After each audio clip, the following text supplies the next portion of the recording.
everything I've got in our Thailand trip. Price siya, pero mas malaki lang siya. Ang current situation namin. Nakikita ko to sa Manila, laging sold out.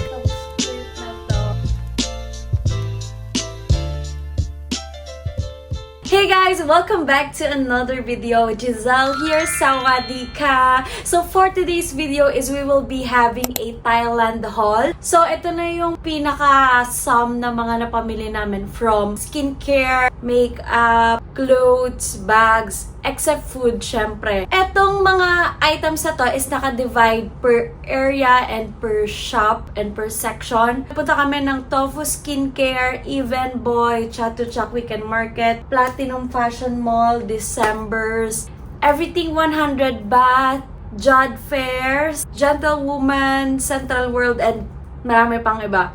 So, tingnan mo.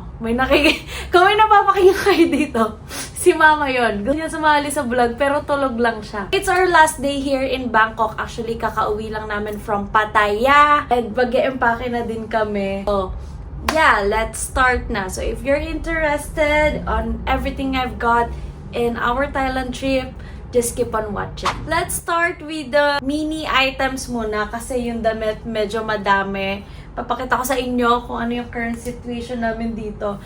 Yan ang current situation namin. So, let's start with Even Boy. So, Even Boy, sila yung parang leading makeup store dito sa Thailand. Meron siyang mga iba't ibang brand ng Thailand makeup, Korean, and sa American. I got 5 beauty items lang sa Even Boy. And first is this mascara from Sivana Colors. So, this is not for me. Gift to ni Mama sa friend niya. Pasabay lang. Next is this viral powder. Lagi ko to nakikita sa Thailand TikTok. So, I got 2 for me. This is from Srishan Bare to Perfect Translucent Compact Powder. Iisa lang yung shade nito. Dalawa na yung kinuha ko. Next is this Sassy Brow Pen. Bumili kami nito kasi nasira yung pangkilay ko, tas yung kay Mama pudpud na. Kaya bumili kami. Yung pala, di naman pala namin magagamit. So, ibibigay ko na to sa kanya. Cutie na lip oil siya. Nakita ko kasi to, maraming mga taga-Thailand na kumukuha. So, kumuha na din ako bilang inggitera. Na-open na to ni Mama. Maganda siya. May comment. Maganda siya. Kapag nilagay mo siya sa lips mo, Long last. yes, nag-sustain na din siya. Ito yung shade niya. Gusto din kasi ni Mama yung mga ganito lang kaliliit kasi handy siya. Ito yung shade niya. Parang red, orange, something. Pero pag nilagay mo sa lips mo, parang red lang naman siya. Natural. Yes. May side comment. Next is this viral na lip gloss. Ang sabi dito is dupe daw to ng Rhode American brand. I got it in shade 07. So that's it from Even Boy. Let's move on to Central World. So sa Central World, dalawa lang naman ang napuntahan namin, yung Gentlewoman and yung Butterfly Thai perfume. First is this Gentlewoman. Ayan, medium size siya. Meron ako nito yung mini size for 590 baht. Ito din, same price siya pero mas malaki lang siya. Next is this one, Butterfly Thai perfume. Ito yung sikat na perfume dito sa Thailand. I got it in Agarwood and Benzoin na scent kasi ito daw yung first bestseller nila and mabango naman siya and hindi kasi usual yung ganito yung pabango ko kaya kumuha na din ako para may ganito akong scent. And since birth month ni Mama, meron kaming free retractable na perfume na same scent lang din. 10 ml lang to guys and 395 namin siya nakuha. Next is from Tofu Skincare. Ganito kadami yung nabili namin. Start with the serum. I got this serum pang pasalubong ko sa mga tita, pinsan ko. 99 baht siya. 6 boxes na. I got 2. I got 2 scrubs. First is the Yogurt Collagen Spa Salt Scrub. Then itong Gluta Milky. Kasi alam nyo guys, super puputi ng mga taga-Thailand. Pare-paras lang naman tayo ng klima. Bakit sila maputi, diba? So, itatry ko yung mga soap nila, mga scrub. Kasi medyo nangitim na ako. Ito yung parang style nila ng Tofu Skincare ng Hong Thai. Yung inaamoy na Mas mura kasi to. 12 pieces na siya for 200 to 300 baht namin siya nakuha. Next is yung mga soap. Medyo madami to, pero hindi man akin to lahat. Kay mama yung iba dito. Ito yung kay mama. This is ginseng and alpha arbutin soap for melasma and whitening. And dalawa yung kinuha niya. Itong mga soap na to is sa akin naman kasi gusto ko pumuti. First is itong Gluta Yogurt Soap. Korean brand siya. Kapartner siya nung scrub kanina. Kinuha namin kasi sabi ni mama madami daw kumukuha. So, gaya-gaya kami. Kinuha namin. Ito yung radish and peach nila. Bestseller daw to dito sa Bangkok. Then, yung Alada. Ito medyo mahal siya na soap. Parang 110 baht ang kuha namin dito. Nakikita ko to sa Manila. Laging sold out. Kaya, kumuha na lang din ako para matry ko kung ano bang hype dito. Ito kay mama. Kasi nakakalma. Nakakalma na siya. Ito yung hair vitamin. Siguro pampatubo to ng hair or healthy. Gluta Ninfiti. Actually, hindi ko alam ba't ko to kinuha. Si mama kasi, sabi niya, marami daw kumukuha. Marami nag-hoard. So, kumuha na din kami. This is buy one, take one. 30 capsules to per box. You'll take 1 capsule before bed or after breakfast. Mas, strawberry. Kasi mahilig ako sa scent ng strawberries. Kasi ito, isa ring budol. Kinuha lang din namin kasi maraming nag-hoard. Ito yung Alpha Arbutin na collagen body lotion. Ang dami kong pampaputi. Pag ito, hindi pa ako pumuti katulad ng mga taga-Thailand. Ewan ko na lang. Balat ko na yung problema. Okay, next. Let's move on sa mga nabili namin sa Everything 100 Baht Shop. Dumaan kasi kami ng Big C and then we realized mas mura sa Everything 100 Baht Shop. Kaya, doon na lang kami kumuha. Let's start with the snacks. Squid seafood snack. Ay, papamigay ko lang to sa mga kids sa amin. Seaweed na snack din. My chewy milk tea flavor. Masarap daw to kaya I got 1 pack din. Ito yung milk tea ng Chatramo, yung Thai tea. Nagustuhan ko kasi yung Chatramo when we tried it sa Platinum Fashion Mall. So, bumili na lang din ako. Kasi medyo mahal sa Philippines yung isang cup ng Chatramo. Buy one, take one to. Dalawa is 100 baht na. Pero kung bibili kayo sa Big C, nasa 60 baht siya. Mahal siya ng 10 baht.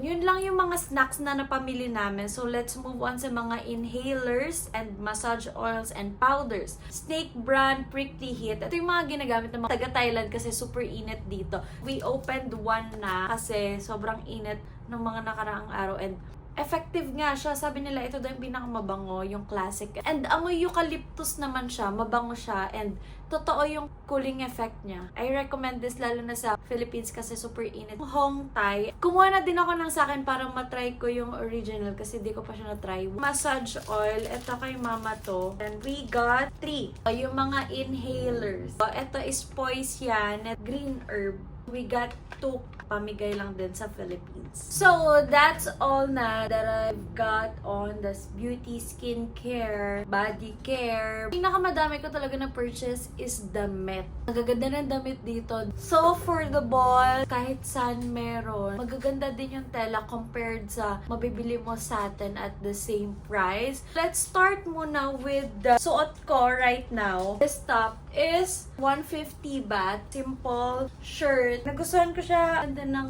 fit niya. Skirt. Linen skirt siya. Got this for 100 baht. Now, let's proceed to the Chatuchak Weekend Market. Na-haul ko na to actually on my previous vlog. Pero, let me give you a run-through lang ulit. Or you can skip naman if napanood nyo na yung last time. Wrap around top. Ganda ng tela. We got this for 100 baht. This cup, very coquette. We got this for 100 baht as well. This linen top. Suot ko to sa House of Benedict. We got this for 100 baht. Gerteray siya. Tip lang pala dito kasi sa Thailand is bawal ka mag-try ng mga damit. Hindi ko alam kung anong logic doon pero bawal ka mag-try ng kahit anong damit. Before you come here, isukat nyo na kung ano yung measurements nyo. Tansya-tansya na lang. Or kunin nyo yung mga damit na garterize. Para anytime, it can adjust. Linen top na padded siya na you can ribbon yan.